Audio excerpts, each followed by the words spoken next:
Good morning and welcome back to the channel. So today we're going to be taking a look at the deck that brought me into Pro Rank for 10.5.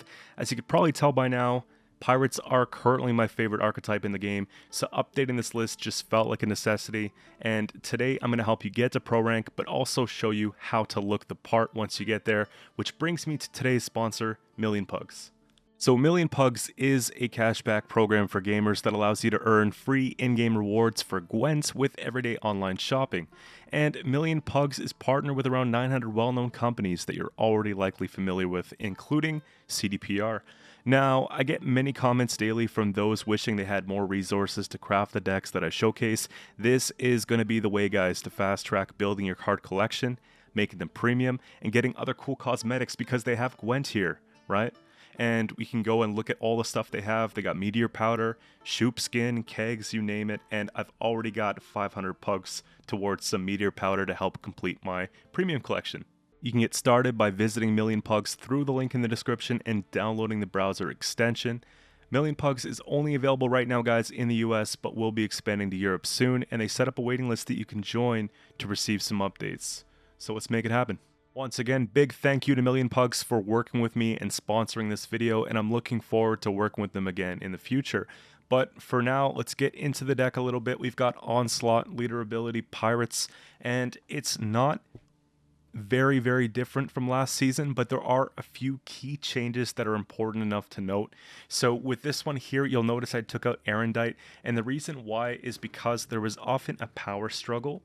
Before everyone caught on that Aerondight was actually OP, they weren't expecting this, and it was one of those things. Now, this deck was on the top trending page on playgwent.com for a bit, and I noticed that when I would play against people, they would sort of prepare for the Aerondight. They'd always have an answer to it, whether it be just out-tempoing in the first round because they also had one, or just going and taking a Squirrel or a Xavier Lemons or something of that sort to get rid of ours. So I decided to play it a little bit differently, right?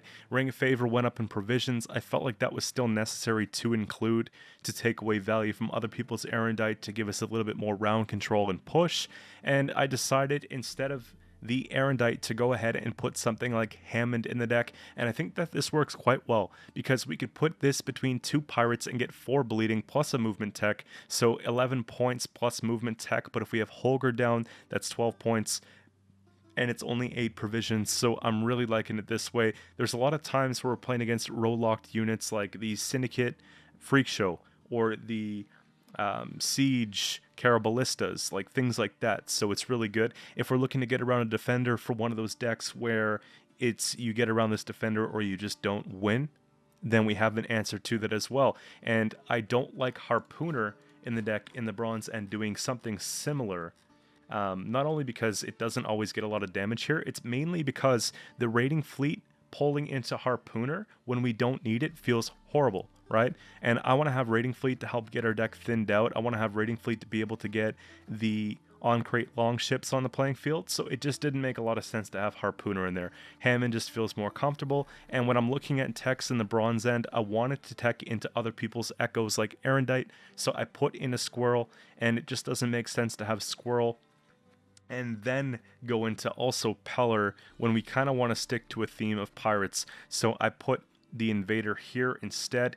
If I was looking to put a Peller, I'd probably have to take out the other Invader, but it feels kind of bad. We want to make sure we have enough targets for Crack on Crate to give armor to, right? Obviously, our primary targets are going to be the ships, and then, you know, maybe Holger or something like that to keep Holger going, but might be times where we want to put like an Invader or something like that as well. So keep that in mind, because a lot of other stuff like the Morkvargs that discard target, some of the other stuff aren't pirates or ships.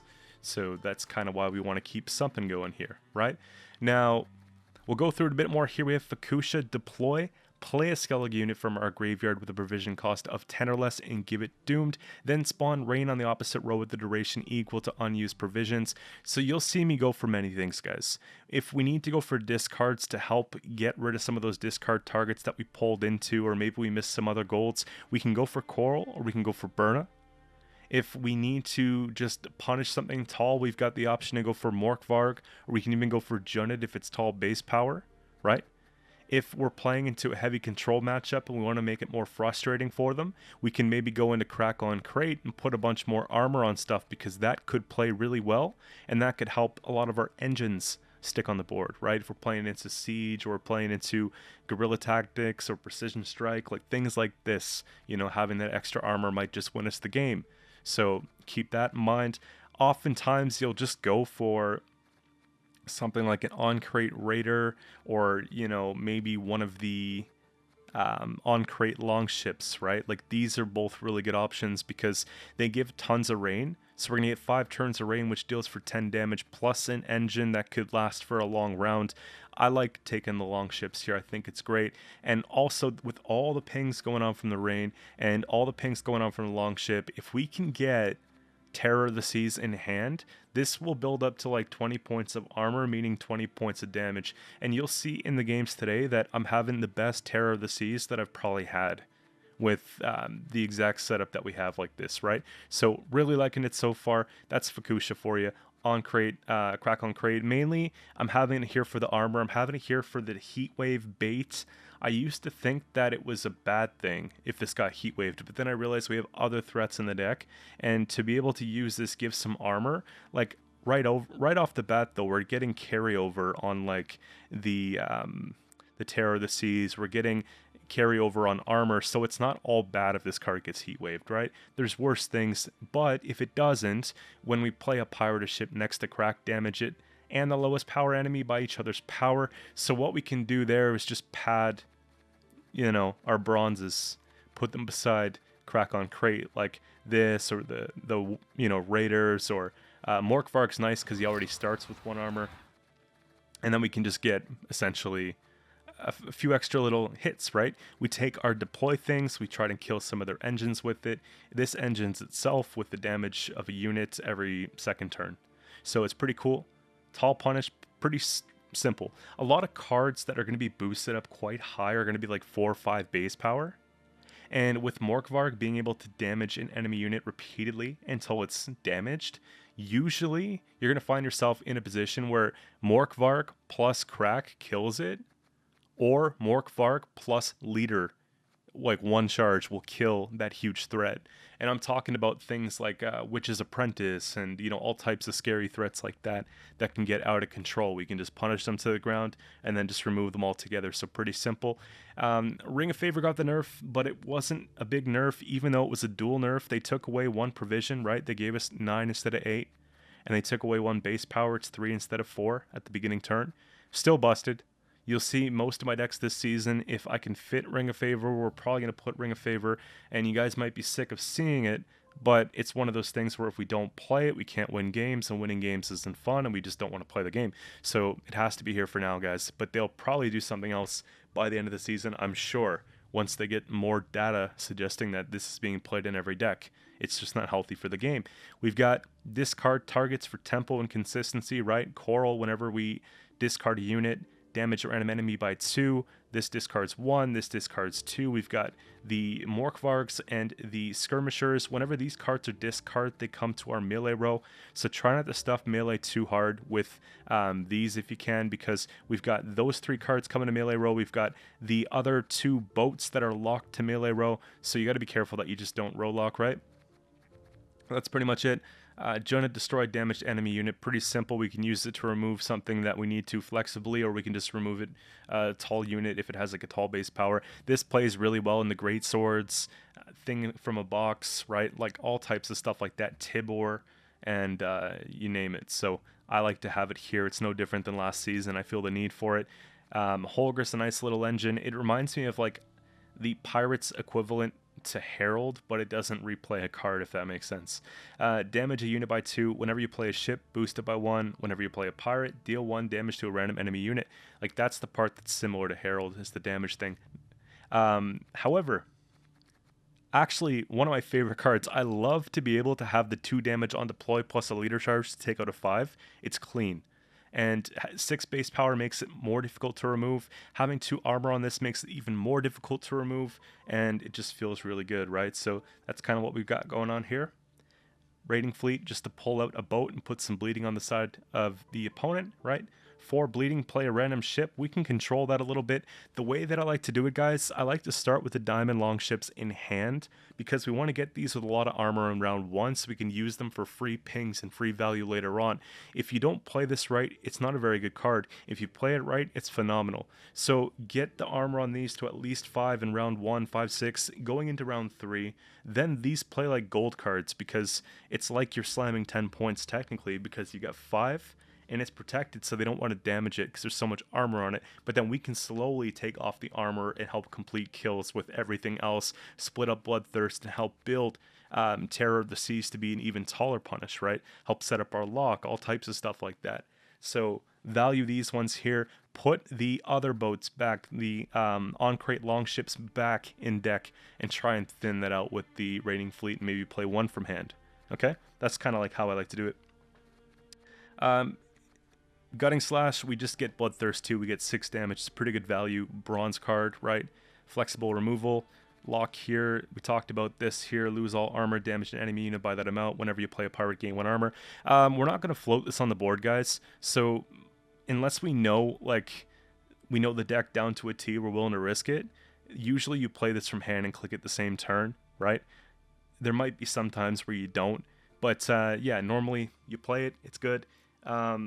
And then at least we get a little bit of armor on it afterwards, which is fine, right? It is what it is. This is just in here for the pirate tag at this point. It's okay, but I really like the invaders more when I have the King Bran. It should be 11. Yeah, when I have King Bran, and I just didn't feel like King Bran had as much of a place in this deck right now because we're not running enough stuff with Veteran. It didn't really add up to play for like 3 or 4 cards getting the extra point, right? You see what I mean? So kind of the case. But if I was running Warriors, 100% I would have this card. That's pretty much it. So I've got a ton of games for you guys today. I'm going to take you guys from rank 1 to pro, and then we're going to play a game or two in pro with this deck, and had a really sweet time. I think what I'm going to do is have this deck to climb with outside of making content because, you know, when the meta is this stale, there's only so many things that I believe that we can do to actually win games. And, you know, once I find a few things I like, I'll probably just grind those a little bit when I'm not making content. But in the meantime, I'm going to try and figure out the best ways to keep the game interesting and all that type of stuff. Okay? If you guys enjoy the content you see, don't forget to subscribe to the channel. I upload every single day at 8 in the morning, Eastern Daylight Time. But for now, let's get into the games. Alright, so for the first game here, we got Skellige, Reckless Flurry. And I gotta say, I missed the format of being able to go back and watch the games after I play them, talk about them with you guys a little bit. I remember the matches quite well because I just played them. But it's nice to sometimes be able to focus a little bit more, make a few less mistakes, and kind of go about it that way. For this one here, we want to get rid of some of the lower tempo plays and some of the damage stuff because honestly they're going to be playing a lot of deploy stuff and they're not really going to have engines like that, I don't anticipate. So Gutting Slash isn't really a good choice here, and also the invader in round 1 is kind of questionable as well. So we got that, and I know they're going to be pushing, so I'm hoping that, okay, maybe if I can go and take some carryover this way, maybe we'll be able to keep things a little bit safer on the board, but at the same time, maybe they go and take like a Junnid or a couple leader charges off of this to remove it. And that's kind of what we want to see, even though it's uncomfortable. Just getting out those resources early, so late game, we have a little bit of an advantage, at least with leader.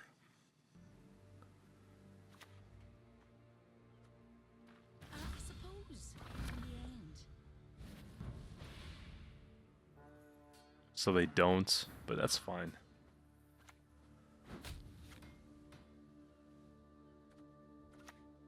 I can do a great deal more for you. Now keep in mind that playing anything besides a boat or a pirate beside Crack is not going to actually do anything. So you don't have to worry about putting like Coral or anything like that. The reason why I'm putting Coral on ranged is just because We want to have space on melee. You can see it's filling up quite quickly. The great swords are playing into us quite well here. Now, them seeing 2 leader charges is wild, right? You know, just to keep a great sword online is quite good. Now, here's the thing. I'd like to be able to... I mean, we can lock that in case there's Burna, right? Burna gives them the 4 extra points on the discard. But obviously, I kind of want to see if maybe I can remove that greatsword before the Megascope. In this event, it didn't really work out because I didn't have Order on the Crack. But that's kind of what the plan would be. If I do it now, though, with the Junet, then it can prevent them from taking another scope this turn and slow them down a little bit. So it's kind of why we go about it that way, right?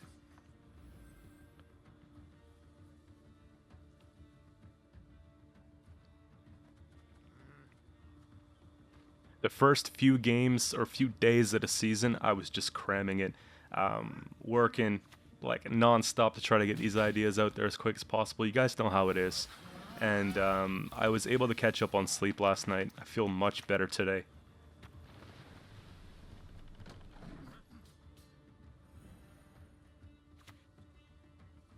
And I was mentioning, I forget if it was during one of the games, but something I was recording, I was talking about it. And I think that this season, I'm still deciding. Like, yesterday I felt pretty good. And I actually played a couple games even outside of recording, which I normally don't do. So I'm thinking, okay, is it one of those things where I actually maybe try and push it a little bit harder this season? Maybe. When there's only so many things you can play and so many combos, right? If there's a season of just playing it like the boring way, maybe I try to go for a decent finish. At least like a top 100 finish maybe, right?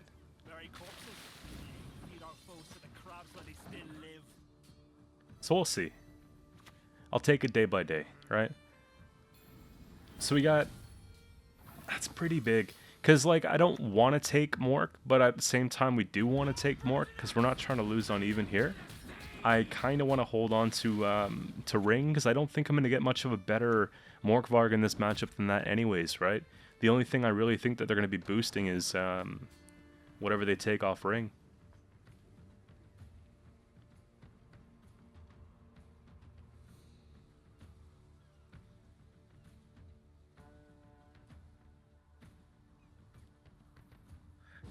We get the pass here. It's like not cheap, but it's not too bad either. I'm looking at deck here. We've got a lot of the good stuff in hand, believe it or not. Terror of the Seas, Fukusha, like these play for just a lot of points. Hammond's going to be pretty good here. We've got discards, which is important, right? So Burna will play for a lot of points.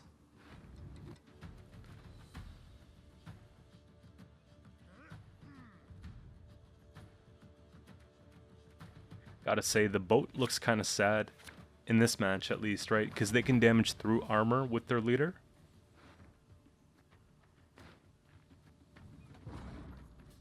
And I don't love it, because our hand is very, like, gold heavy. But I just feel like this is not a matchup that's really easy to bleed. And obviously by passing, it creates the other problem of now them being able to get their free carryover no matter what. And this is one of the problems I'm finding with the game right now, is this exactly, right? It's getting increasingly difficult to bleed rounds unless you're the abusing deck, and then, you know.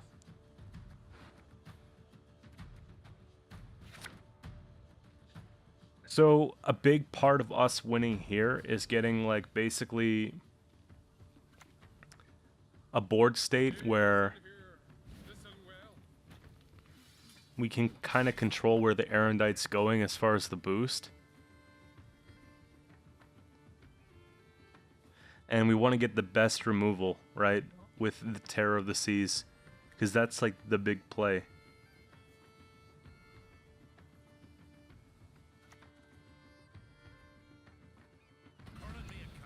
Let's get a little bit more armor. You see, like, they have 1 leader charge, so we still want armor because there are going to be a lot of other things that are doing damage in this deck that can't get through armor. you see, I remember this with Xavier coming down early. It sort of put me in a situation where our Fuchsia is getting less attractive the longer that we wait, right? And I'm looking at the deck here. We miss Burna, and in the graveyard we actually need we need Coral, right? Because if we don't have Coral, then you know, what do we do with the Morkvark? It's going to be kind of bad. And so I decided to take it here just in case they get that idea to, like, you know, get rid of it soon.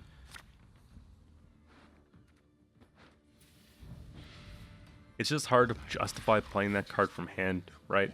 It's like we lose points there. Obviously, I wanted to pull into something a little bit different.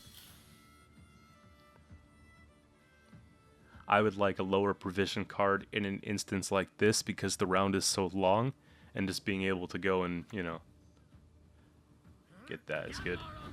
Now they took out the wrong one, and they'll find this one out because we have no Burna, right? If I had Burna, I probably wouldn't fish for Coral. So the most value that we're gonna probably get would just be putting this boat down, right? Because they have 6 cards left, and assuming, you know, these are units, it's a lot of damage that we can do. And if they play Golden Necker, that's also a lot of damage because they're playing multiple cards in that one turn.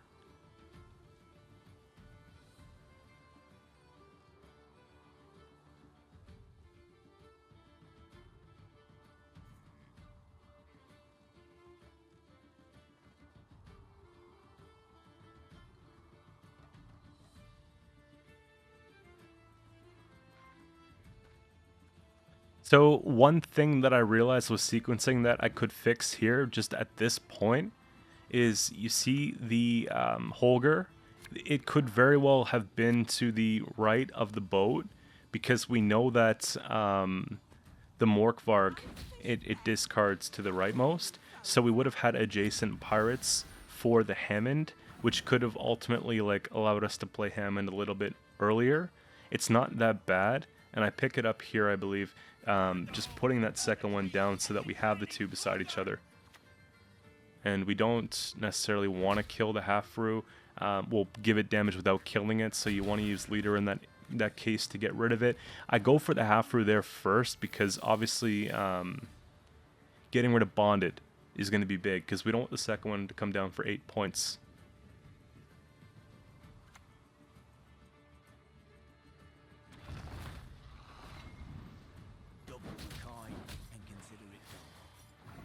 Now, Xavier's not priority at this point. Like, we don't care because we're not resurrecting anything else. Obviously, looking at the 2 of those cards, how can we get rid of both of them is kind of the focus, right? I can't, which is unfortunate. Unless we were to somehow get, like, a random ping off the Bear Witcher there, then I'd take my second leader to save the 2 points on the heal, but we just don't get that, so at least we can get rid of one. And you'll look at the hand state now probably and realize, okay, we've got that boat in our hands, the longship, right? The 4P with 6 armor. So now we got to start getting that down ASAP because the longer we get that down, the more value we're getting off of that. 6 points. We'll get a few more turns to build up the ship. Now, I don't think that they're going to be going taller than what Terror of the Seas has, but it's kind of just a flex, right? You come out with a 20-point armor swing thing. You're just doing pretty well.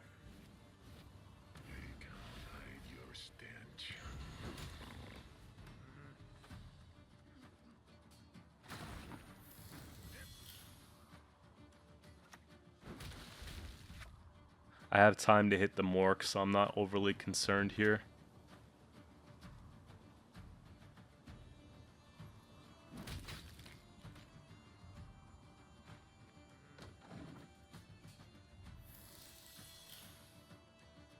And obviously if we had crack, think of the possibilities, right? We would have 7 damage going off the invader, but we wouldn't actually take any, right? Because it would just be going like that. So we would stage the board a little bit differently if it was a crack round. and then just get like a huge payoff from it. 46-25, never give up, guys. There's one more.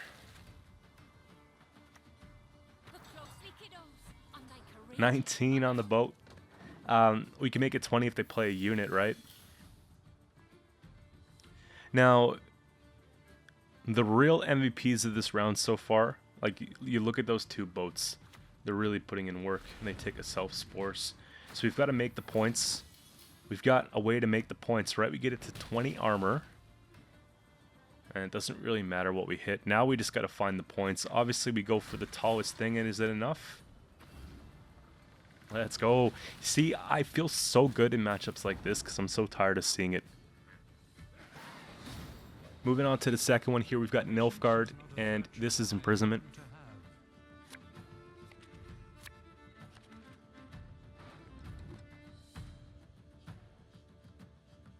Little bit more different off a start.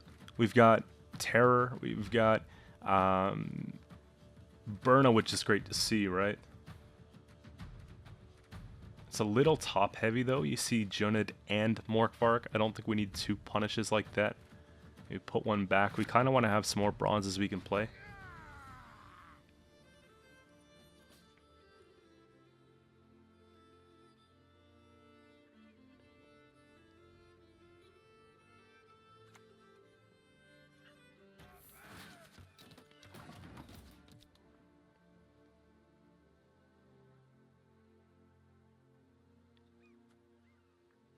See, there's a couple things, right? I take Holger, they lock Holger right away. I take this, at least, you know, if they're going to lock something else we have like Holger, they're going to be eating armor. So it kind of works out. And they just take the yen. I don't think that they're going to really need that card, right? Just 7 base potty and 1 point every other turn as damage. They'd likely just mulligan that back or just use it as a point slam, worst case. So here, Holger could just maybe give that 2 exposed. But also, I'm considering the possibility that they might have Aerondight. And the longer that we sit back in points and not have the tempo, the worse it gets for us later game. So you got to keep that in mind. We'll just put that back. Because, like, I'm thinking that if we play the Raider from hand, it just gets locked and it doesn't really get any value beyond that. So we got to be careful until these leader charges are out of the way. And who's to say they don't have extra Alba cavalries or something like that in hand anyways. So we've got Coral. It's not a bad play though. Just getting this started, right?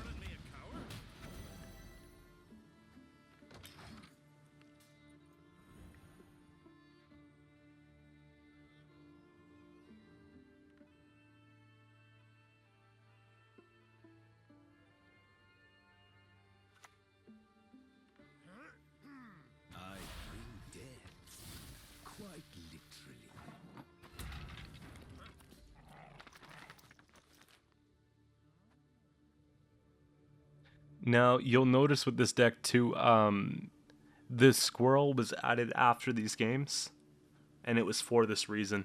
So obviously having that extra utility that I talked about in the intro and the final deck that I posted to playgwent.com is the reason for it. This is basically the justification for it.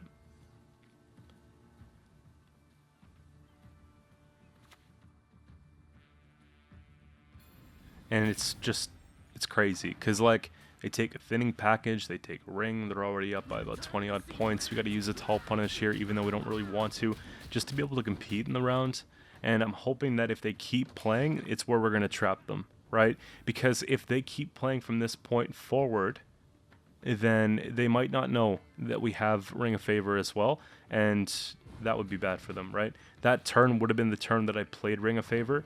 This, because we have Bloodthirst 2, we just take an easy kill here and move on to the next round. So I'm not really sure why they gave it up, but I guess they were getting a little bit worried that either what they had in their hand was too big of a commitment, or, you know, that we couldn't find the points in one turn or something. I don't know.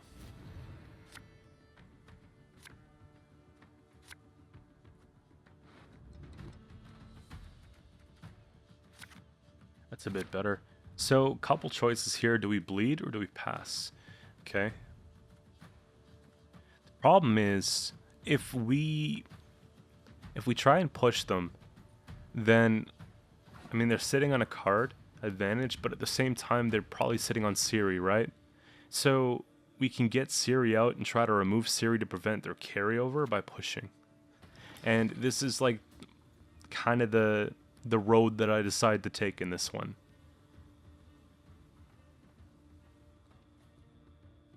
Just because we have so much armor. And if I can get a leader charge, then, you know, at least we can get one of them for free out of the way, and it's not actually doing damage to us. Wow. Not a lot we could do. I mean, I don't mind taking Coral here plus a leader, which is kind of good.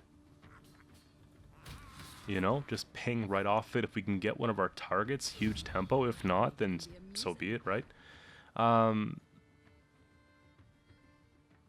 I'd chuck the Raider here, just cause the locks from leader. If I was to do it again, maybe I wouldn't. Maybe I'd pick the Invader, but I don't think it matters. We have the Fukusha to pull back the Raider anyways.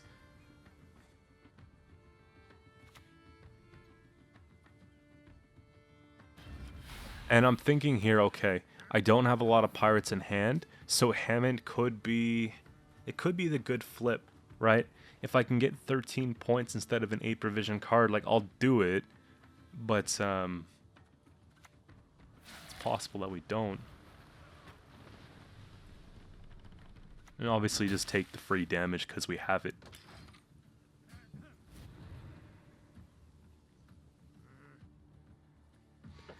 So we got rid of it, which is like the best case scenario, right? Both leaders out of the way. I'd like to be able to save one going in around 3. And I'm surprised that we actually didn't win the roll. So obviously there's something that's pretty high provision that they flipped.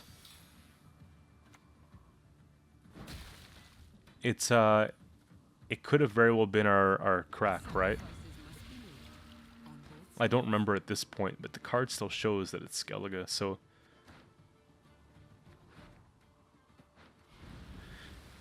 And, you know, this one's going to stick right now. We have the one bleeding. We've got the 2 cards that are taking rain damage for 4 turns. Obviously, the longer that we play into the round, the better it is. The more pressure that I apply right now, the better it is. Obviously, 2-0 would be, like, the best scenario, but I don't think it's going to happen. We'll just push that up here, get bleeding on both, and just, you know, a little bit more armor. I'm confident right now that we're at least getting card back, right? But I'd like to see if I can trade at least one more little thing here. So what do they got? 7 brings that a 4. I don't love it, but it keeps us ahead.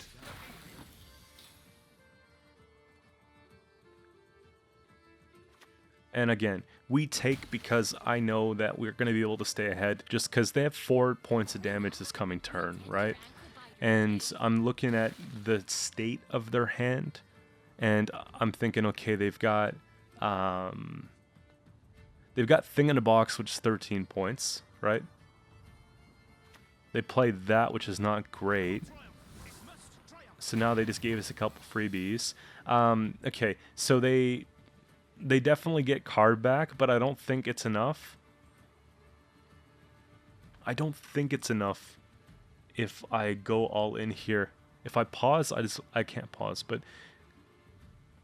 So I pass because they take 2 damage. If I was to go leader, they'd be at 14, and then they'd get hit by rain 2 times again. And then it'd be 13 off me, and then whatever that last card was, -3. plus the minus the 8.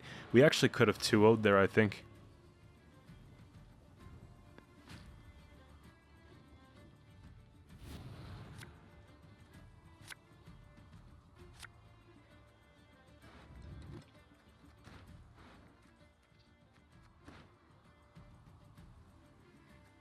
The thing is, I wanted to be able to play into it with, like, Terror of the Seas being, like, the win condition. And maybe I should have went...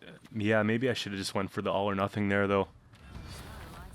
Because then we have the round 3 that's awkward. Shield, and they know. And I don't want to play too tall either, right?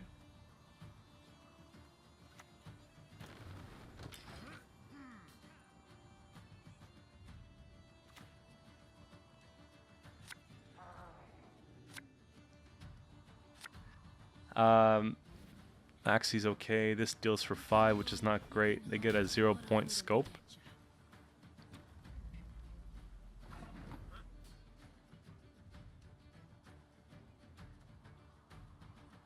The awkward part now is, you know, getting the most value, because Boat's out of the way, so Junnit only plays for 9 points, which is not good. I don't think there's going to be anything we can lock, but I also want to just see if they use an early Aerondight, because obviously, you know, taking out a 6 is better than I'm taking out a 7 right now, because we're going so tall with the damage. That lock does nothing, because no Bloodthirst, nothing to lock. But they only have 2 units, and I'm looking at it this way. Okay, look, they get rid of something, they boost something. We've got 14 damage. We're down 21-7. We win the game. Wasn't pretty. I think we should have done it in 2, but I'm just happy that we got it still, right? Now, moving on to the next one here, we've got Fruitsy Ysgith Monsters.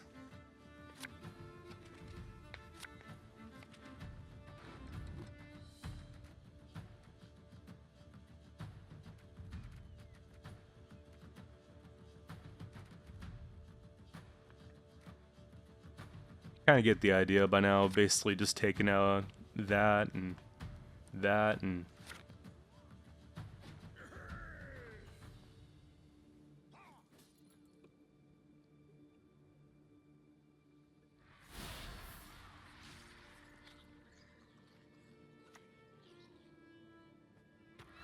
Now, most people are playing the same Nova Relics deck right now. And the only sort of control that I can recall we have to be conscious of would be the Toad Prince for, like, our boats, and also an Aerondight that they'll likely have because it's such a high tempo deck. So we got to be careful with those two things. This lock tech is something that I wasn't expecting, but at least we see it out of the way early. And at this point, I'm thinking, okay, maybe the strat is to just go and start playing stuff that would see removal. Like, if I can, you know, persuade them or try to motivate them to take out some of our stuff early, then that's probably better for later, right? So I was actually kind of happy to see Toad Prince here, even though it was painful. It basically gives them a free round. And again, I can say this all day. Makes me really frustrated with the game here because I'm looking at my cards and, you know, I don't even want to play the Raider with armor just because I'm trying to think of every little way we can get carryover for next round, because we just have to give it to them. The longer that I play into this, the worse that Aerondight gets for them. They still have tactical advantage. They spent a couple decent golds, and, like, it's not going to happen, right? Ring of Favor is not going to save us here because they have 1-2. They put up 40 points quickly. So now we got to try and defend a bleed against this deck and then focus on taking out their carryover and then going into round 3 that they can control the length of, and seeing if we have enough points left to win.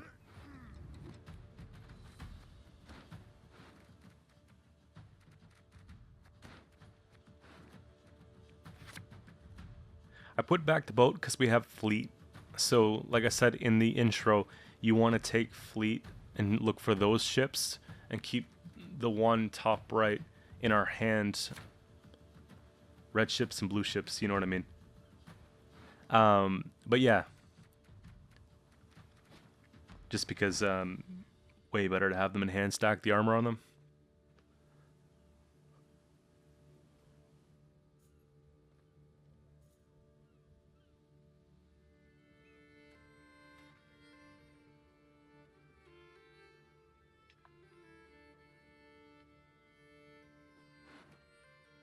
I'm doing like a little bit of an inventory check here, seeing what they've played and realizing that it's not even that much, because these versions, they run the Crones, they've got Golden Necker, they've got Ciri, they've got the Incubuses to take back some of the big point slams, including the Witch's Apprentice, so it's not good.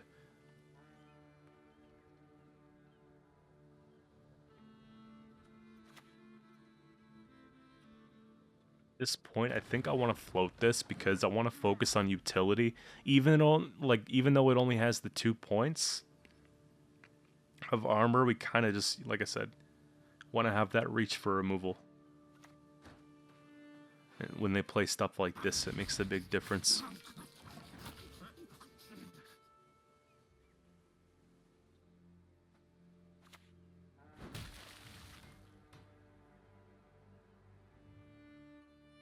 Was hoping I can save something like Holger, but the longer that I play here, the worse it looks for Holger. This is my way of trying to avoid that a little bit, and try and save it. Maybe we can get a pass out of them because they're at 7 cards right now.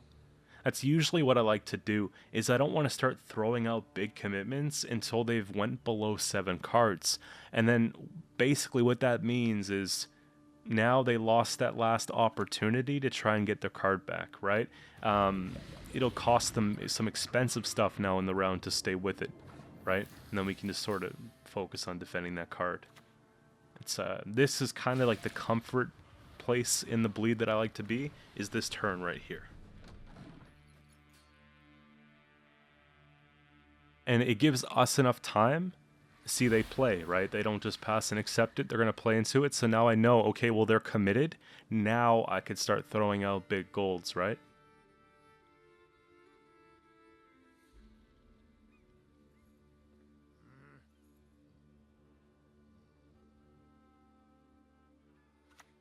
Summoning Circle. A lot of people are using this in relics for griffins. They're inexpensive. And if you get the griffin out there, it'll happen quickly. Then you could take megascopes and all this type of stuff. It's pretty crazy.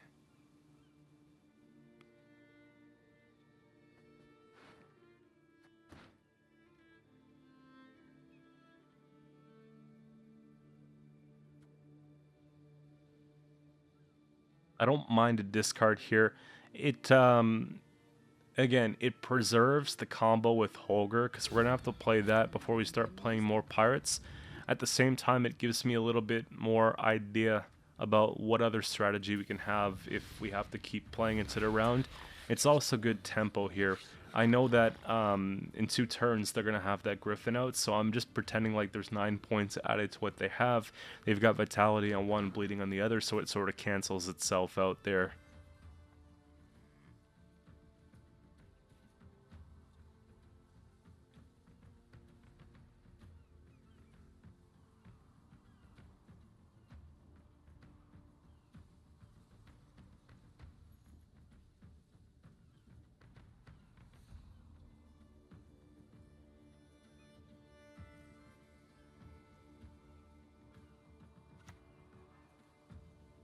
No, I don't nibble at them, they'd fall right out.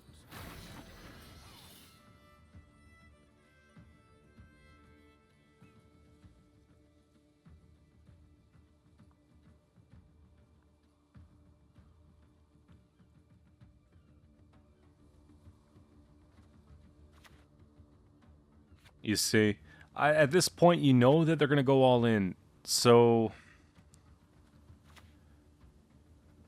you gotta just trust the process here. We get a little bit more armor going. I'm saving the boat on the bottom left because we only have the 1 armor left, and there might be something that I want to take that for, right? Now you can argue that I should be using it every turn still because they have pigs and it plays around Sabbath, but honestly, they've already played one and they would have probably played the other one by now if they had it. So that's kind of a little bit of the reasoning behind it here. I'm looking at, okay, if they have megascopes left, that second griffin's unattractive, like for me. You know, we got to get rid of that probably sooner than later. Even though I'd like to get rid of the rat catcherist, because that'll probably be worth the most points as far as like height or points per that one unit, but Junit's probably the play. Junit's just a nice card to save for later too, though, so it's something you gotta really, you know, consider before you play. At this point, I couldn't do it.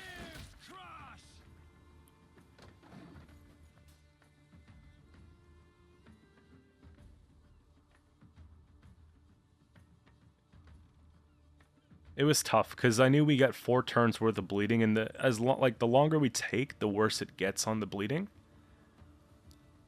But at the same time,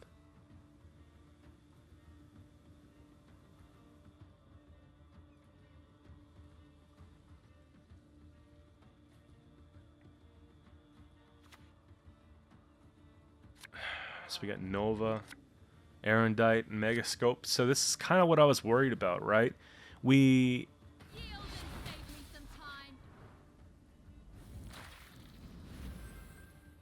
leave the Griffin so they get the perfect scope, but at the same time we kind of want to deal with the Siri now too.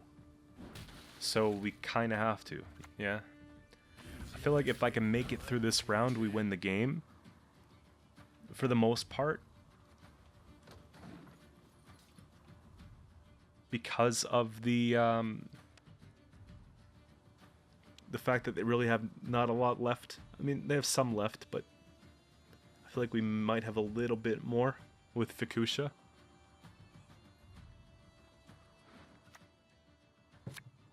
But yeah, definitely add Squirrel, guys. Make sure you look at the final list because obviously extremely frustrating here with not being able to deal with that Aerondight. Because even if we get out of the round, it's still going to be tough for the next round, right? Looking at this pig, we can't afford to keep it. I've got to commit a leader charge at this point. And then if they play, I think I can get it in 2. If they don't play and they just pass on it, I can get it in 1 with the Raider, because the Raider is going to have Zeal, right? Because Bloodthirst 3.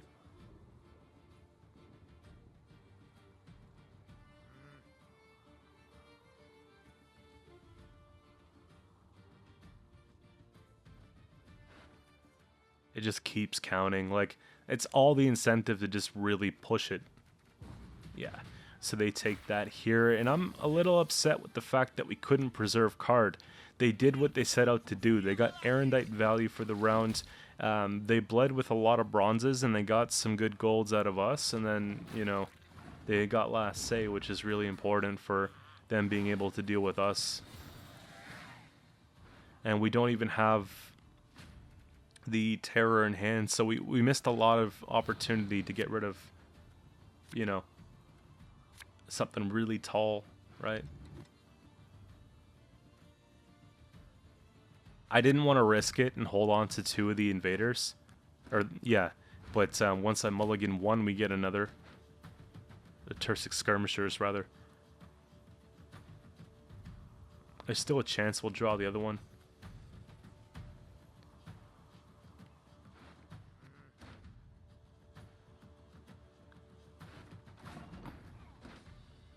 At least I have something proactive to do, because Fukusha, it needs to be flexible, right? Seeing Mork is pretty nice. I don't know how tall they'll go unless they use an early Dite, but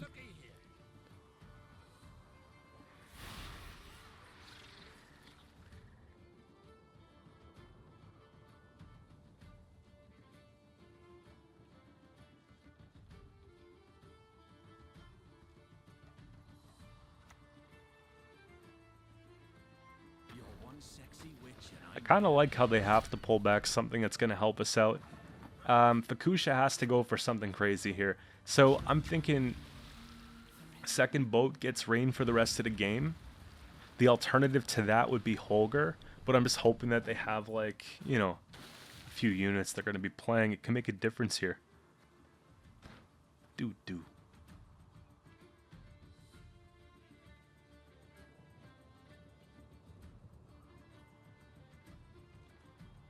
But these Incubus plays, Incubus into Griffin is like 15 points, and they give us back 4, plus a few of them playing cards, you know? It's really not even that bad for them. But that sucks for them. That's actually a good pull for us. Having a little bit more flexibility with removal. 6 plus the 2 on the order. Just getting as much as I can. Now, this is one of those things that I was talking about in the intro, where, like, I know that they have a couple cards left, one of which is going to be Aerondight, the other one's going to be I don't know. I have to decide if I want to play this first or second, and I think we have to play it first, and we have to use it, just because there's still a chance they might go very tall on something. And that just feels like the win condition there. At this point, I'm thinking that we definitely don't win, because it's hard to track Aerondight. I wish that I wish you knew the counters on things without having to actually, like, wait till they happen.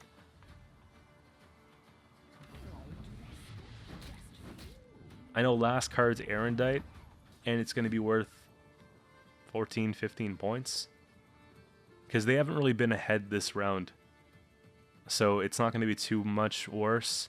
Morkvarg's going to have to be on the larva, because we're getting the 2 damage out of it instead of 1. Even though they spawn it back, and then we just do 3. They take 2 off the rain. And they take... Well, the boat's not going to do anything for me here, but it should just be enough. But it's, like, barely enough.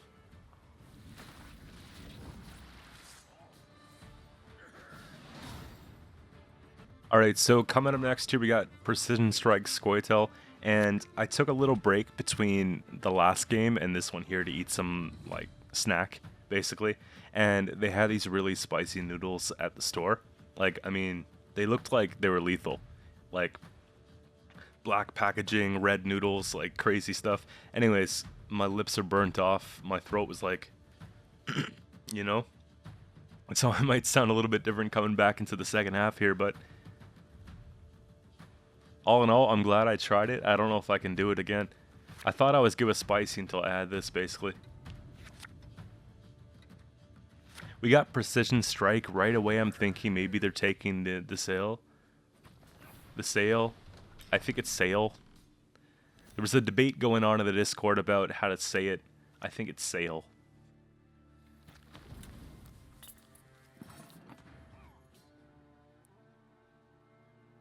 The problem with this matchup, though, is that we're looking to damage things, right? We're playing heavy control, but they're playing, like, ultra heavy control. So the fact that they can just respond to everything we're playing here, they're getting really good trades on the removal stuff that they have, right?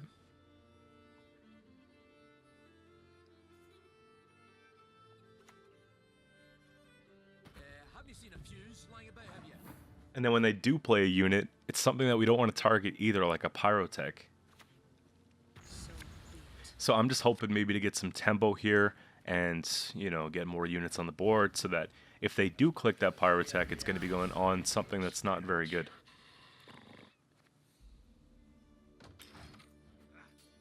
Which is why I didn't take Coral first in this case, because I felt like, okay, we take 1 hit off the Pyrotech, it's not very good for us. But at this point, it's kind of like we have to, right?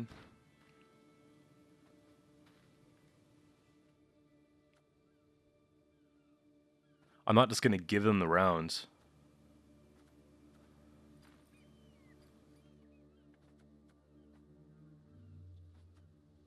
We don't want to take Fleet either, right? We don't want to give it bleeding.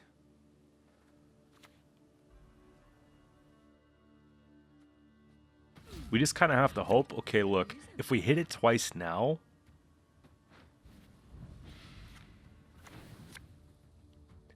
You know, I would have had more points if I did this earlier. I know that, like with the whole burn a thing first, but I was just trying to like I was hoping that maybe they'd play other cards. Now if they click, at least we have 2 2s and a 1 on the board.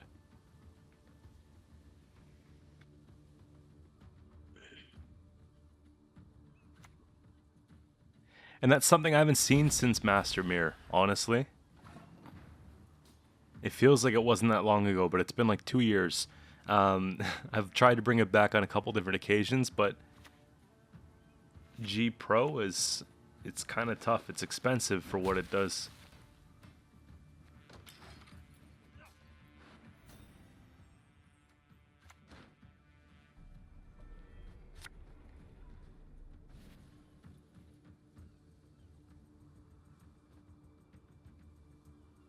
It's funny because it looks like Venedane's a nerf, right? It's went up 2 provisions and 1 base power, but honestly, it still feels like a good card at 9 provisions.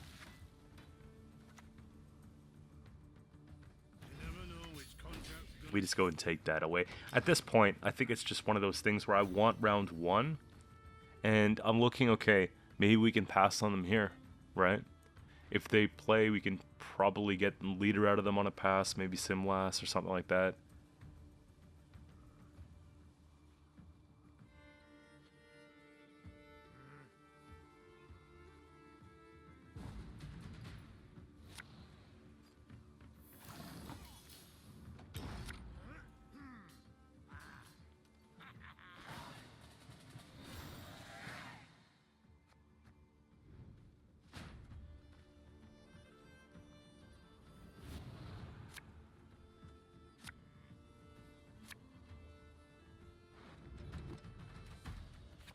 Hand's looking pretty good. I don't like Gutting Slash when we're playing into heavy control because I kind of just want to put down units, right? Get the most base power as I can. Because these control matchups, right, they get most of the points from denying points.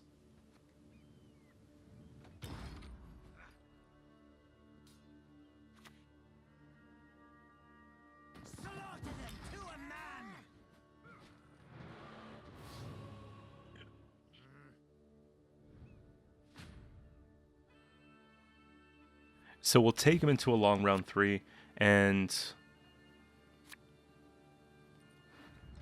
you know, you got to feel pretty good about it at this point, right?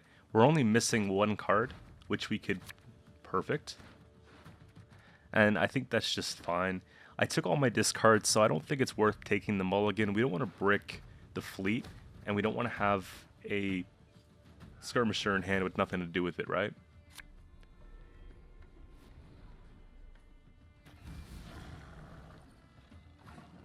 This is probably like the worst card that we can deal with at this point because we have to get 2 cards on the row as quick as possible, and Fuchsia doesn't feel like something you want to play. And I'm glad with a matchup like this because this might be something that you run into, and this is how we're going to deal with it, right?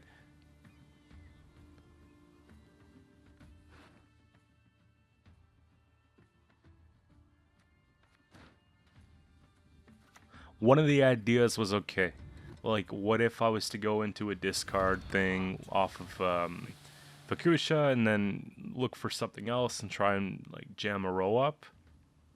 It's kind of the first idea. Second idea was basically, okay, what if we just get this armor out there and then everything else we put down might have a better chance. If Tiger pings off armor 1 turn, it's not all that bad.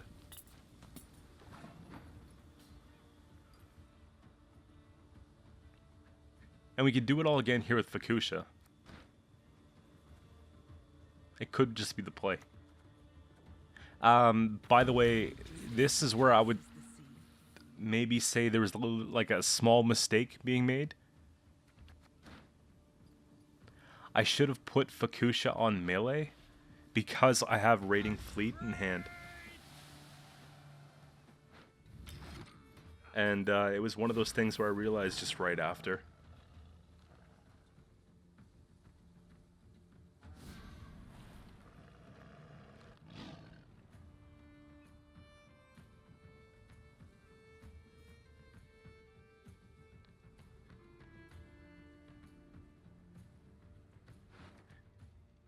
You know, it'd be really cool with Hammond if it's move an enemy unit and then give bleeding.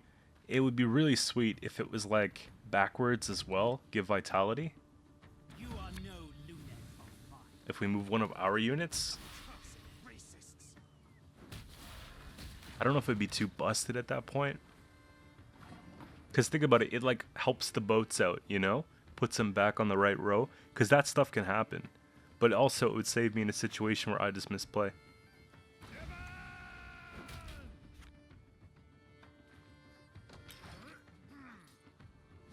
Might be too good of a card at that point, but it's a sick idea.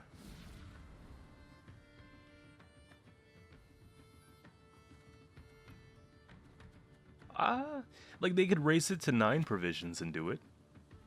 Maybe. May your sword and arm be one.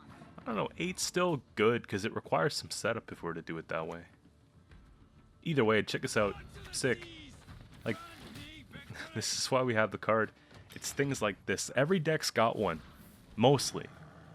A card that we don't like on a certain row.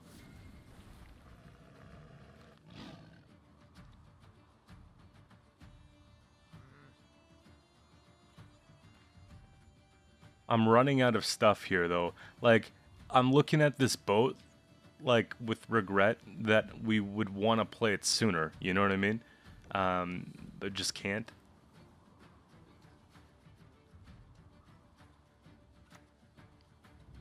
It'll just eat removal, I guess.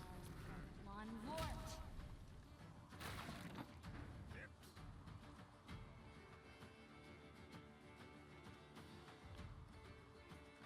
At least I have a fleet. That's 4 points. I thought about maybe like just jamming that on range row so we don't lose the point. But then I thought, okay, look, if it actually sticks for whatever reason, I could just put something beside it and then it's like not too bad, right?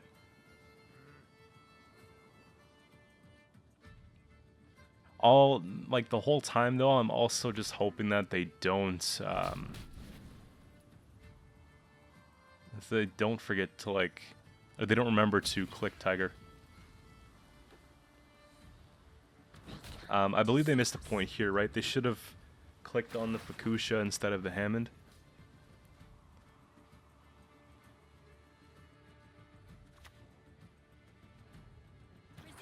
The rest of it here we can just jam on range row. It's hard playing into a deck like this because you never know what you're actually playing against.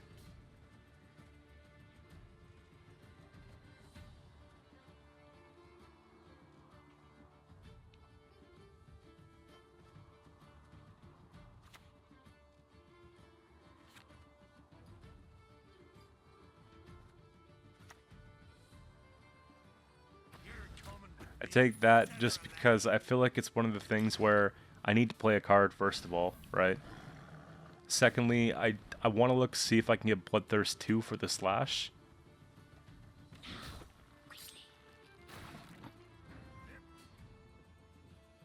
Doesn't look like we're going to get that opportunity though.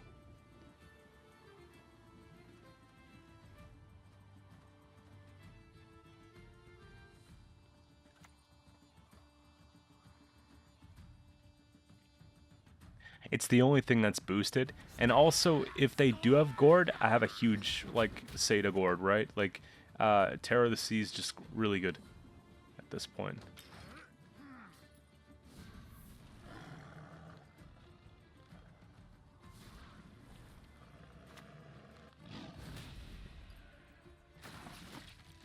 Okay.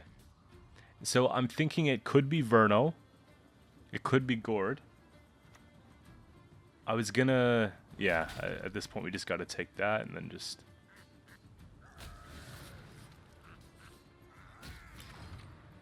And yeah, we would have just punished whatever they played. It wasn't too bad. Moving on to the next one here, we got Ursine Ritual Skellige, right? I think that this is going to be the game that if we win this game, we get to pro rank.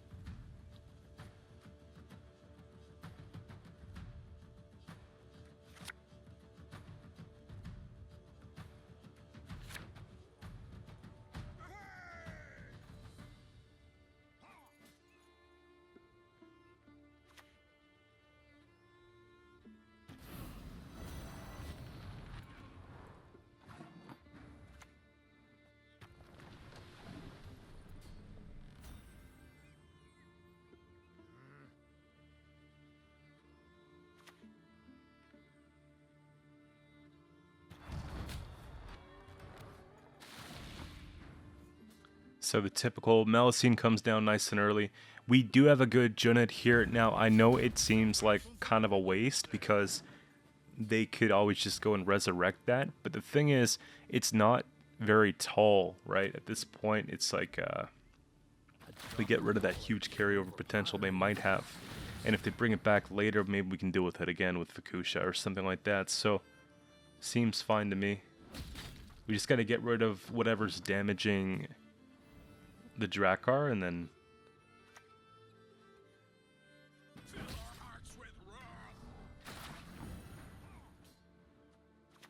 it's tough because I want to get another boat going. At the same time, you know, they're going to break that armor soon. And on a pass, we put ourselves in a bad spot getting that second boat out there. I just feel like... There we go. Now we can make up for it.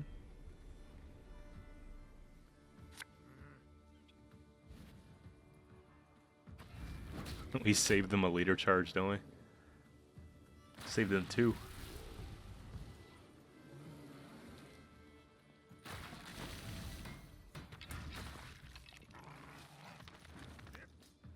Little bit crazy, eh? Like, I don't know if we have really a whole lot here to push it. The thing is, they're looking pretty thirsty for the round. I kind of want to see a little bit more commitments from them before we pass.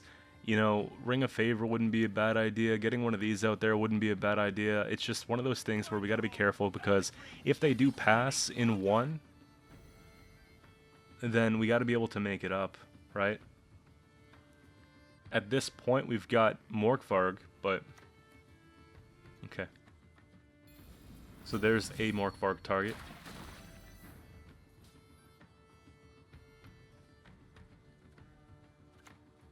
You guys know I like to take late rings, so I'm trying to decide if I want to take ring here or play Mork first.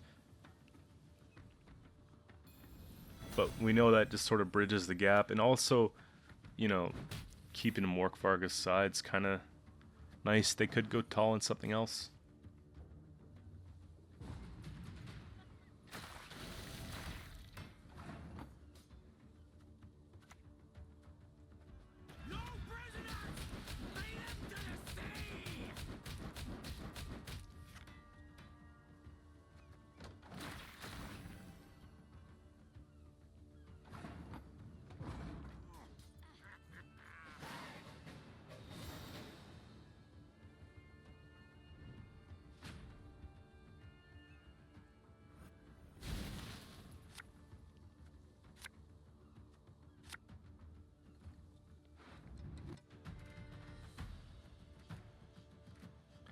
Alright, moving on to the next round here. We got the win.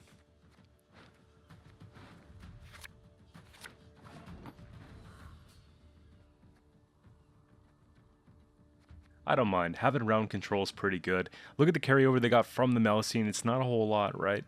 Vildkarl might be something we have to worry about. Maybe Melusine early in round 3, but all in all, we can basically put together what we need to try and prepare for, you know, the comeback here.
Alright, I was just replying to a comment, but I'm back at it. Typical stuff here, right? We're going to be padding up things like this. I don't pad up the boats because they've already got 6 armor. We want to focus on Terror of the Sea, maybe Hammond, you know, stuff that we don't want to have removed, right? So if they do the whole Sigvald play with the Nut Callus, then we've got ways to sort of, you know, deal with it. Now, I want to see if we can maybe strategically get around this defender. I know that they could resurrect it, but if they resurrect defender, we do it twice. At least it's not like a Melusine or something like that. So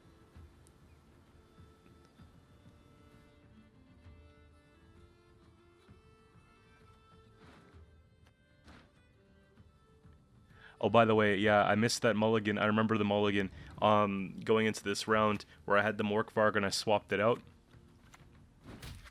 And I got a Tursic Skirmisher instead. Yeah, that sucks. Feels bad. We take a boat.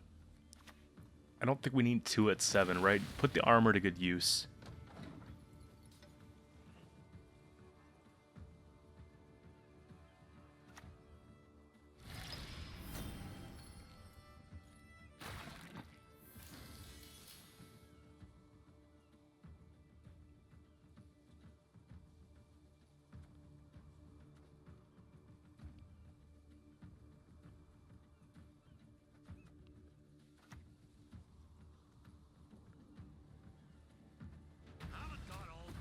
That was actually an embarrassing mistake. I'm going to leave it here. You guys can roast me if you want. But it was late when I was cramming these games. That's a whoops. I saw blood, so I saw red. And then I just went and threw it on the board. At this point, I'm feeling like I threw the game.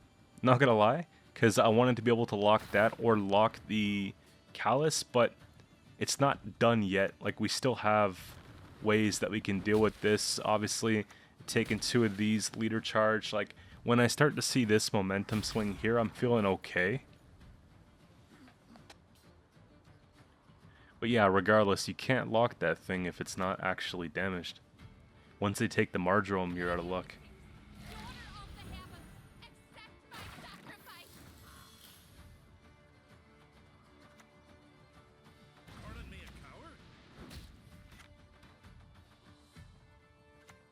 Now, we just gotta hope they go tall on something else as well, right? And also, keep in mind, we have 1 card that's a dud, right? We've got the Skirm, which is, like, not great. Also, Fukusha is kind of something I want to play now too, right? It just sucks that I can't really take it on melee because we're giving them value. So Hammond pushing back a bear is not bad. Then it gives us 2 cards on the range row that we can actually start to, you know, deal with as far as rain and that extra damage there. But all the damage we're doing on the range row is taking away from the value that we're going to be getting from the Terror of the Seas.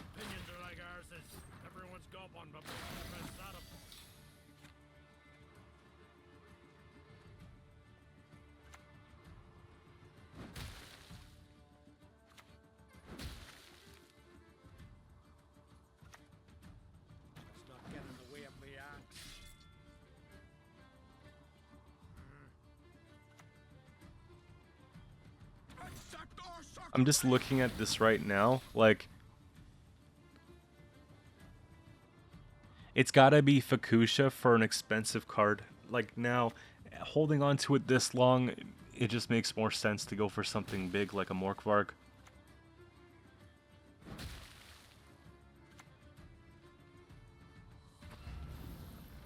And usually they don't run Heatwave, so I'm thinking that I have the ability to just float that and use it whenever it matters.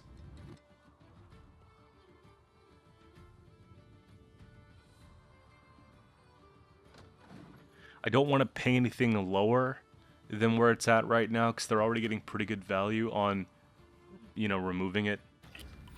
A little bit late to use Vitality, so at least we did a couple things that could have been better, and so did they. I look at it this way here, they're getting a couple points on that, so we've got good 10 off the Terror, right?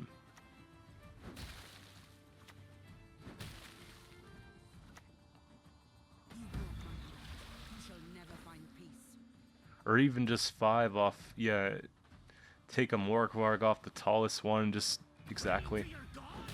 That works too.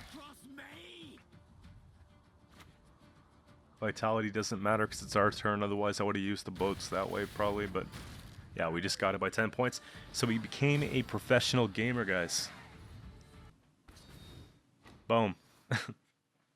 Let's go. Okay, so moving on to Pro. This is my first game in Pro of the season, and I play against my Shield Wall Northern Realms deck. Now, if you guys haven't seen that video, go check it out. It's a banger. It's actually a very strong deck. It's just that I know how to play against it at this point because I made it. And this guy didn't GG either. I'm just saying. If you're going to use the deck, just, you know, give your buddy Q a GG. I'm, you know, not asking for a lot here. We go first. I just think that this is a lost cause, right? They got lots and lots of shields going around. We need to basically just pop those shields whenever we can.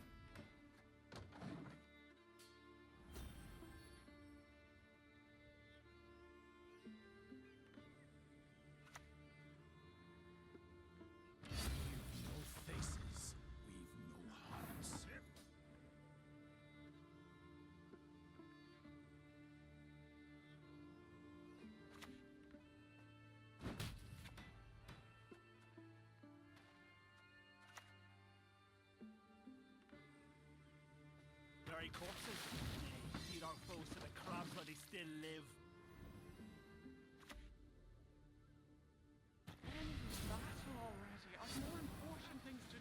And it's like the combo we can't compete with. They knew taking that leader charge there on the back row that we're gonna have a hard time.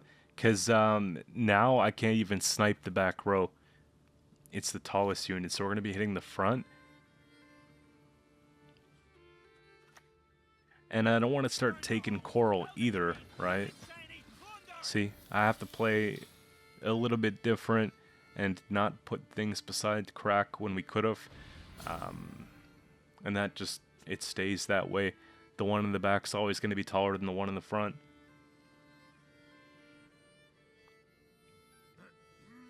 And I know that I run Aerondight in my list, so I have to play this as though every turn I stay in longer than I, like, could. You know what I mean? Or should. It's giving them, like, more carryover and more problems. So, with Dandelion down, I say forget it. It's over. We're passing at 7, and they can just take the win. And they're probably thinking, okay, one more easy round to go, and it's done. But the thing is, we got 2 leader charges out of the way. And, you know, we can basically just try this all again.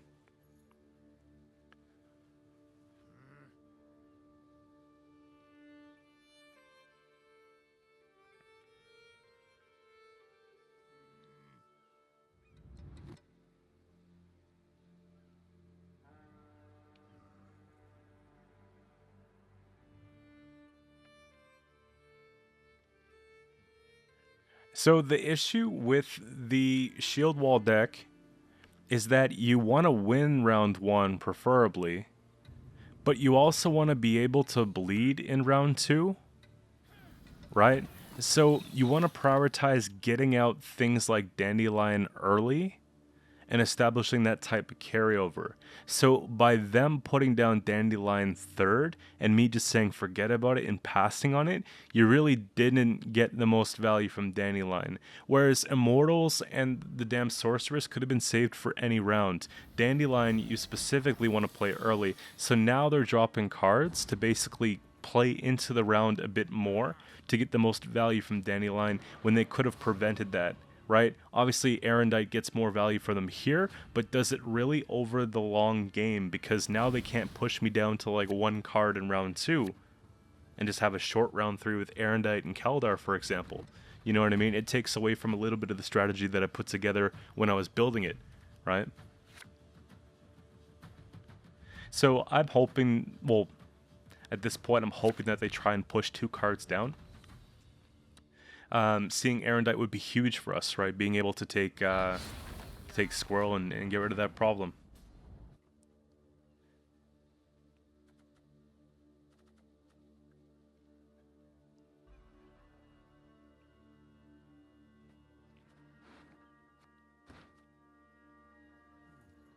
It's like the worst options I can have here.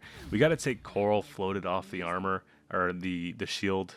Get rid of the shield, and then also get ahead in points. And I really, really hope, guys, that CDPR fixes this bug. I remember I played against someone else recently, and they took an Aerondight off my shield when I was playing shield wall, and then they forfeited because they couldn't tell if I actually had a shield or not. And that's just, it's not fair. Like in this case here, like if we played into the round longer, I might have forgotten, right? Now I'm deciding to play here because, first of all, I'm ahead, so Aerondight's not that important. Secondly, if I can get rid of some of the points on that Siri, it's less carryover, right? So I've got some pretty good golds I wouldn't mind pulling. So we can throw a couple bronzes here, right? We've got Squirrel that we don't really need. We've got Morkvar we can chuck because that's the intended purpose of it. And then we bring that down to 3 power. I can take another hit off the boat here and call it. I don't think it's worth a leader charge at this point, right? I think we just leave it at 2 because at the end of the day, I know in long round 3, the opponent's deck runs out of steam, especially because they spent the Immortals and the damn Sorceress in round 1. You're going to run out of space from Keldar and all that type of stuff. So, you know, I'm thinking just based on how they're playing it so far, we've got like a little bit of an advantage coming into the round if we can draw well enough.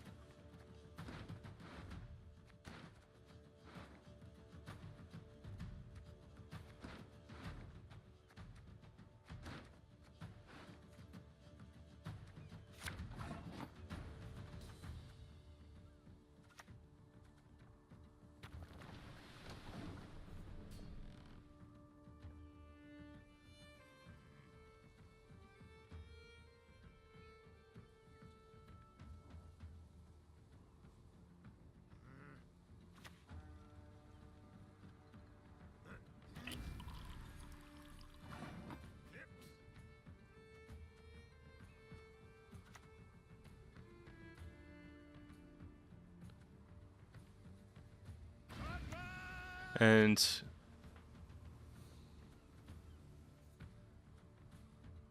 there's a lot of ways we can open up this round here. I mean, might as well do something like that. I like the fact that we've got the boat going on, so if they play shields, we're popping shields as they happen, which could prevent them from getting a lot of value on the Ragnar, right?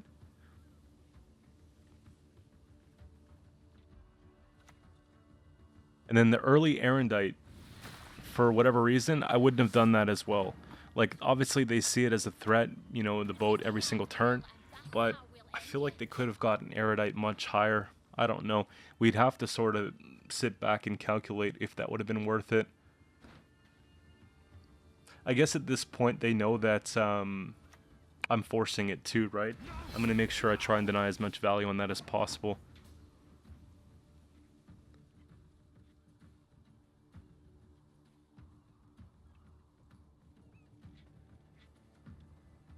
That's one of those things that they probably wish they would have had earlier, right? You can see it's boosted up with the Dandelion a couple times.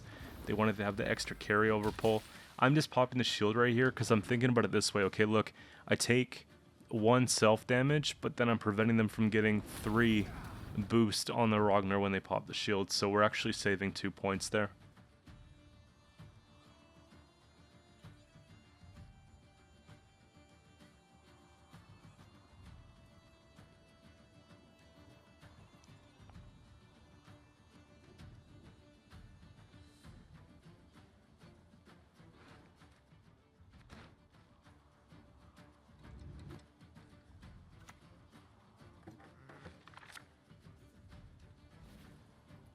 Take a look. I mean, a couple different things.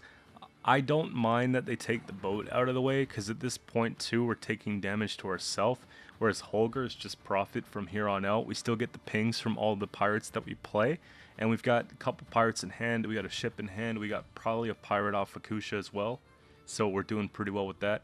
I need to set up somehow a lock for the Keldar though.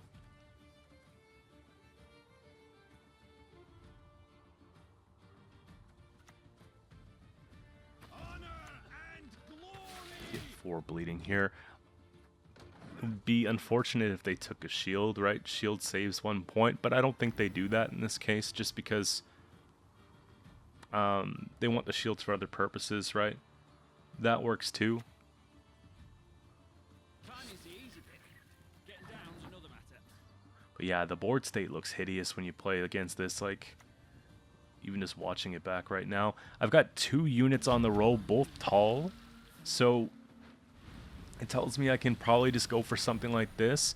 They spent a lot of effort, like the only control that I know that they have, right? They spent the lock already, but they also spent the Aerondight. So this boat is just going to stick, and they're probably going to take Keldar, yeah, with that, just to keep it going.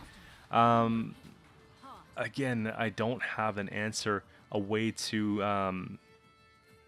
The only thing is if I take 2 leader charges right now, 1 off Keldar's shield, or we take Morkvarg off of it. We don't have last say, so we know we're not going to get Ragnar anyways. This is why I'm trying to figure it out, because we got to be able to like lock or kill that. And if we lock it, they might have Peller.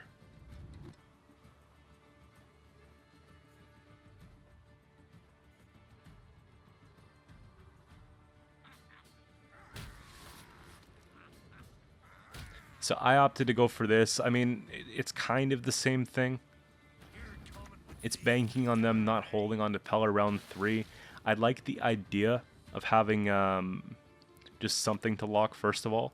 But secondly, getting an extra armor on hand just right away for... that's like a card you don't want to play in round 3. Because they don't want to rip shields if they have Ragnar in hand, right?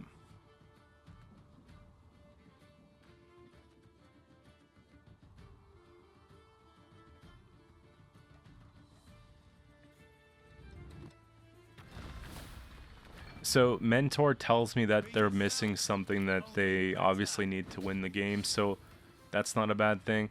It's really cool that you see the shield come right back on it too, because the Wyvern. And if we're doing shield counts here, we got 1, 2, 3, 4, 5. The one on melee is going to pop because the rain. We can get rid of the damaged Witcher on the back, which is crazy. It actually plays for 7 points plus 6 base power because the shield that it has, right?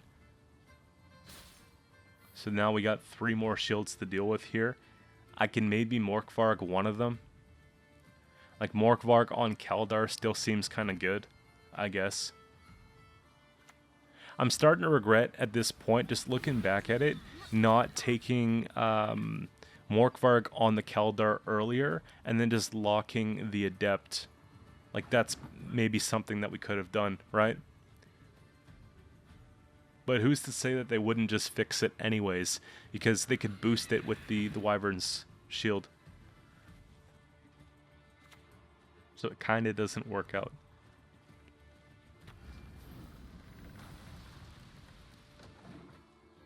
And I'm floating it because I know, right? If you don't know, then don't do it. But if you just have a really strong indication, then do it. But like this, the deck that we're playing against right now is card for card the same as what I put together. So last card's going to be Ragnar. I know that, so I'm planning the points. We're down, well, we're up about 9 points, right? 10, 11 points.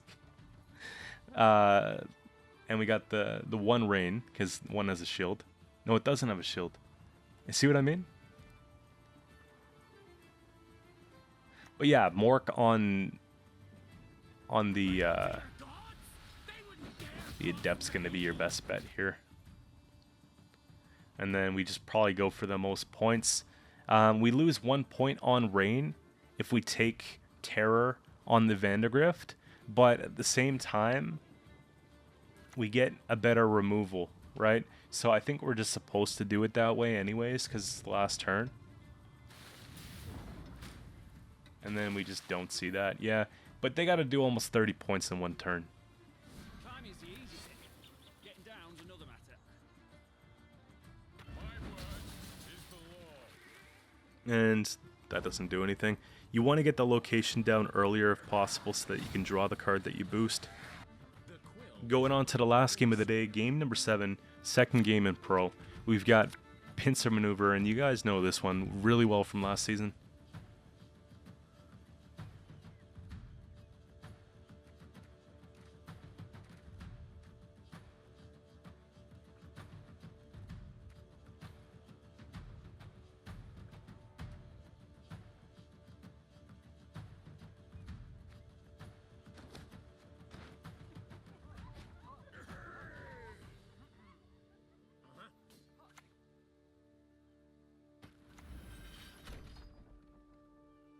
even with the nerf, I don't really think that the Siege Master's bad. Like, seeing a 1 power card kind of roll out from decks, it's whatever. But the fact that they thin and they give, like, a cooldown reduction's pretty good.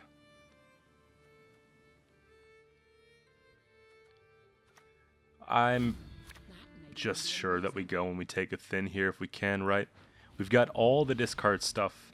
One of the first times today that we see it, like, all early on and it's comfortable rolling out. That's what I like about this version, having Raiding Fleet, because oftentimes if you're not running Fleet, you're relying too much on the discard package, and when you do that, that's the problem, right? If I take Fleet, ultimately it's going to help me draw the discard package, you see what I mean? And then that itself just gives me more, you know, roll out of the deck, and you'll notice, like, the average game, we only have a few cards left in deck by the end of it.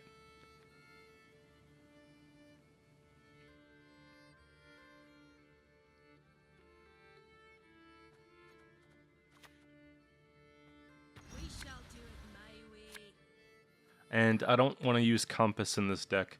I haven't been, because I feel like all the cards that I have are cards I want, and if we start dumping them, it's not always the best bet.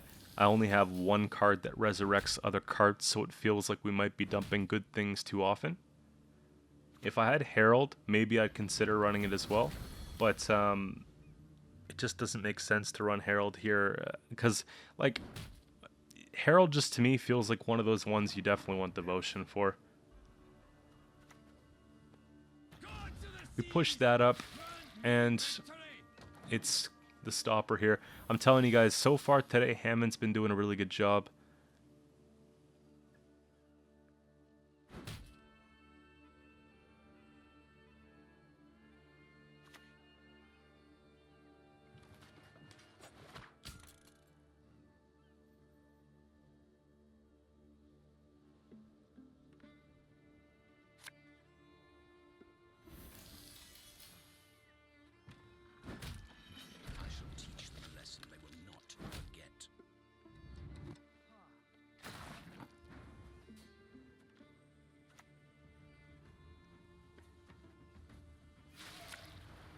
Now, if we can get a bit more thinning in this round, maybe we can get some more carryover armor, right?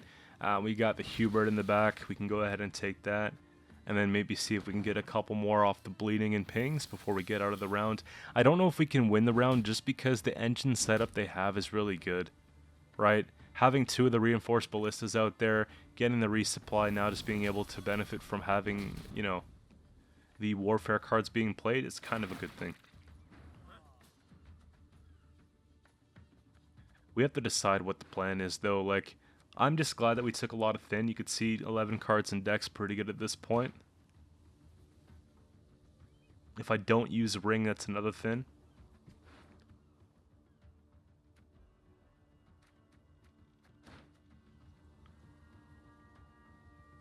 Gotta see if we can do it in 2.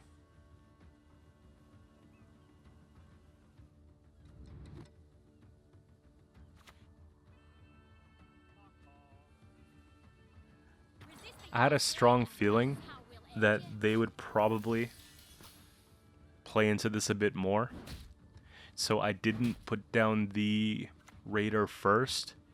If you have a feeling that the opponent might pass on you, put down the Raider first so that the order's ready, because then you can get away with playing something like the Invader after. 20-point difference, 13 points off the ring. It keeps us right where we left off, plus we get more value from the bleeding that they have on their side of the playing field, because we're actually getting it for 2 more turns, because it holds them in the round longer.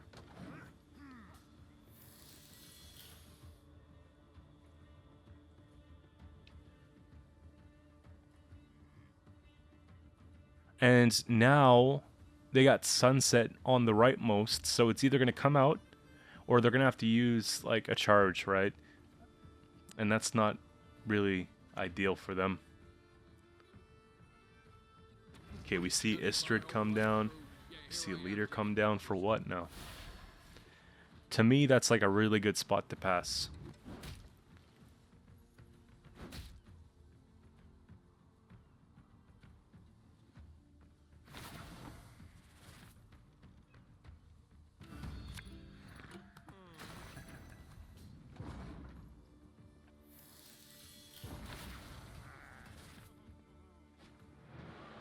Alright, so, I mean, we did what we had to do there. Now we just have to deal with Radovid. And we have to deal with the big combo, you know the one? Priestesses and Tridems.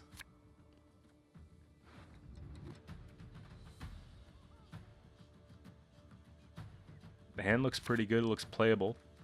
I like a lock. Because here's the thing, when they nerf the Priestess, it doesn't get Zeal anymore unless it's boosted, right? So they gotta find a way to boost it in deck and then play it. Otherwise it sits there. And they might run something like Siege Support or whatever the case and just try and, you know, deal with it that way. But we can remove that. I'm playing melee because I don't know maybe if they're just like baiting me and they actually have siege. We gotta be careful. Save the points off the siege engine. Now, the thing is, it's gonna be very expensive for them to stay in this round. But I know that they have to thin their deck out more than where it's at right now because they need to get it thin enough so when they play the top couple cards with Roach, they get what they need. Because that's usually what people are doing. And so it gives me an opportunity here just to stay with it. We can maybe even put down an engine like the boat, right?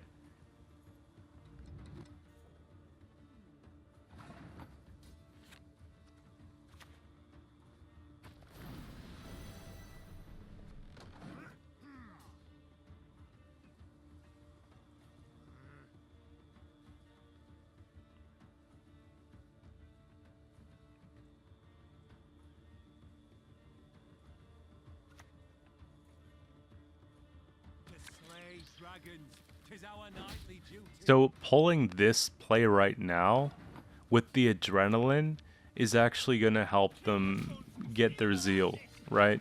So you can kind of see the idea here.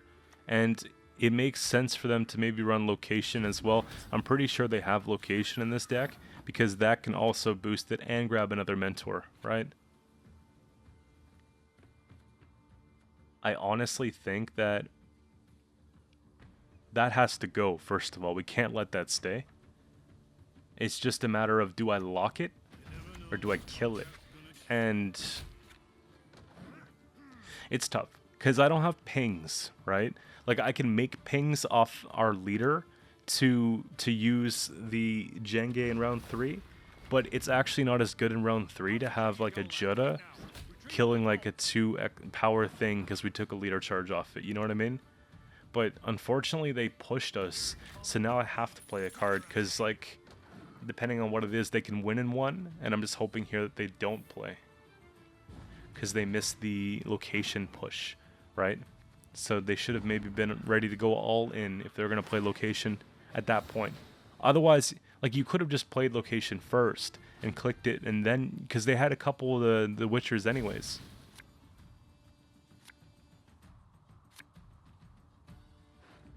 It's a little late for Squirrel, so we put it back. Just kind of getting some ideas of what's played and what's yet to be played. We need... Yeah, we don't have the same luxury of having Crack and having the Terror of the Seas in this game. So regardless of them making a couple mistakes, we just got really unlucky with some of the ways that we pulled things or when we pulled things. I think round 1 was pretty good for pulls, but beyond that, like... it's where it got kind of annoying. Obviously, having Terror round 1 would have been great. Having Crack this round would be even better.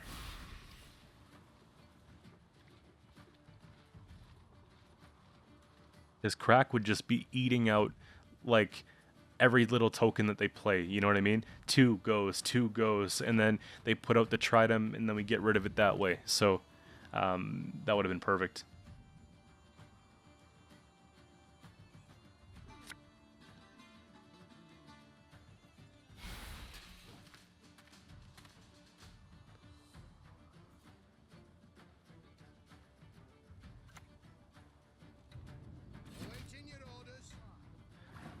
Only if we had Bloodthirst too. So something we could do here is like, I think I ended up going and taking the Holger. Because if we use Holger plus Leader, it's enough to get rid of the Tridem. But we still have to deal with one more priest, or 2 Priestess and 1 more Tridems. Right? So it's not like a good spot to be in anyways.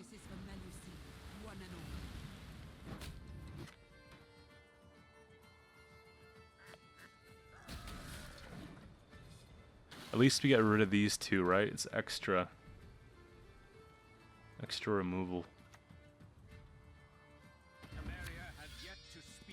The Amphibious is painful though, but at least they're playing more cards for the boat. And seeing this come down, like, it's got Zeal. That off AA is just huge.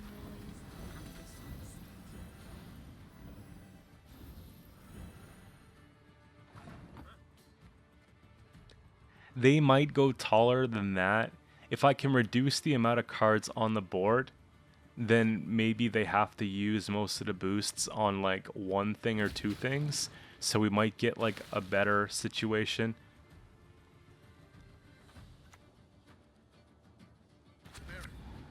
Now they thin down to nothing, which tells me the other Priestess is in hand, right? So this might seem like a trade down, but it's actually a win condition. We take the Gutting Slash for only 3 points, even though we can do 6 on the Tridem, because then they're not getting double the value from the boosts, because we don't know the amount of charges that they have on the second Priest, right? And we just have to hope it's not a lot. This one's boosted as well, and it's got 12.